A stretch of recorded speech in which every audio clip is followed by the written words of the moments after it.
नमस्कार बच्चों, आप सभी का टेस्ट टॉपर क्लासेस में आप स्वागत है। आज मैं बात करूंगा श्रृंखला सीरीज। तो इस तरह से आने वाले प्रश्नों को कैसे हल करें और इनमें किस संख्या के आधार पर परिवर्तन होता है आकृतियों में, उसे कैसे क्रमबद्ध रूप से सजाना है। तो आइए सबसे पहले जानते हैं हम उसे कैसे हल करें। तो कोई भी आकृति को हम घड़ी की चलने की दिशा यानी इस घड़ी की सुई की दिशा बाएं ओर दक्षिणावर्त और घड़ी की विपरीत दिशा दाईं ओर वामावर्त कहलाता है। तो इस घड़ी की सुई की दिशा से चलने वाले को बाएं से दाईं ओर और घड़ी की विपरीत दिशा को दाएं से बाईं ओर। तो इसे हम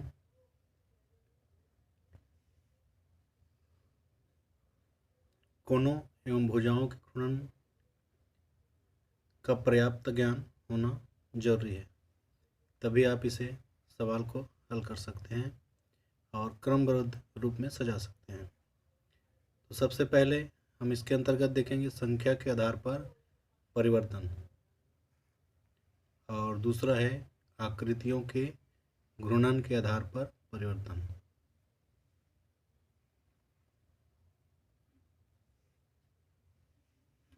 रूप, तीसरा है रूप एवं आकार के आधार पर परिवर्तन।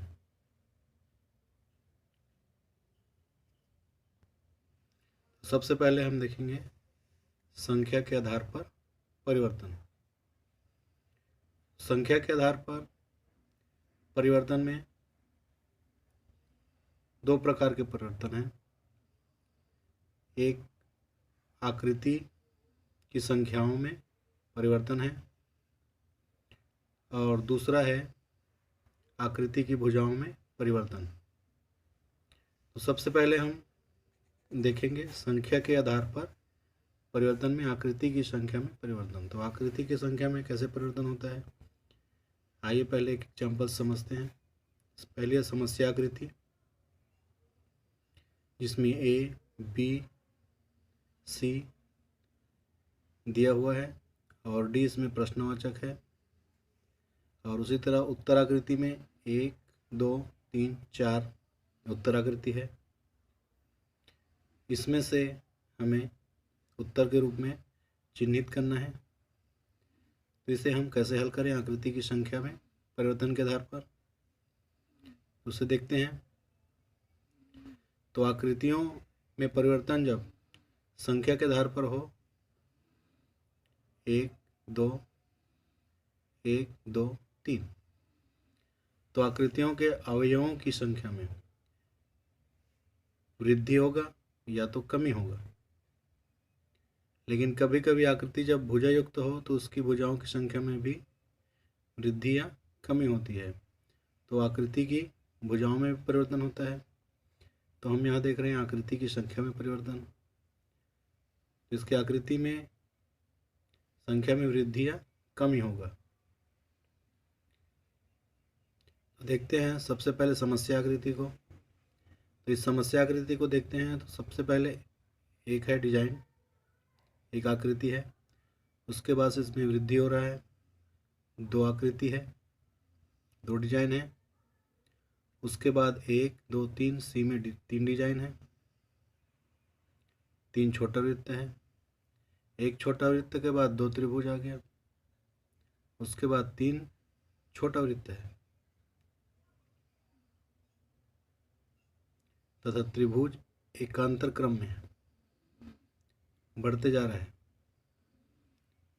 तो चौथी आकृति में 4 भुजा होगा, चौथी आकृति में 4 भुजाएं होंगी। तो हम इसे 4 को उत्तर के रूप में चिन्हित कर सकते हैं, क्योंकि ये एक के बाद 2 त्रिभुज में परिवर्तन हो गया छोटा, और ये 3 4 त्रिभुज में। इस तरह से हम आकृति की संख्या में परिवर्तन के सवालों को हल कर सकते हैं। क्योंकि सभी एक एकांतर क्रम में बढ़ रहा है। इस तरह से हम आकृति की संख्या में परिवर्तन के सवालों को हल कर सकते हैं। और अगला आप देखेंगे आकृति की भुजाओं में परिवर्तन। अब आगे आकृति की भुजाओं में परिवर्तन, इसमें भी एक एग्जाम्पल देखते हैं। पहला ए, बी, सी तथा डी हमें यहाँ पर प्रश्नवाचक है, इसे ज्ञात करना है और इसे उत्तर आकृति में से चुनना है। तो इसमें आकृति की भुजाओं में परिवर्तन है, तो इसमें हम भुजाओं में या तो वृद्धि होगा या तो इसमें कमी होगा। तो इसमें ए, बी, सी इसमें भुजाओं की सब वृद्धि हो रहा है। क्रमशः इसमें एक भुजा की वृद्धि हो रही है और आकृति में क्रमशः 2, 3 और 4 भुजाओं वाली बन रहा है इसमें। और चौथी आकृति जो है 5 भुजा वाला होगा।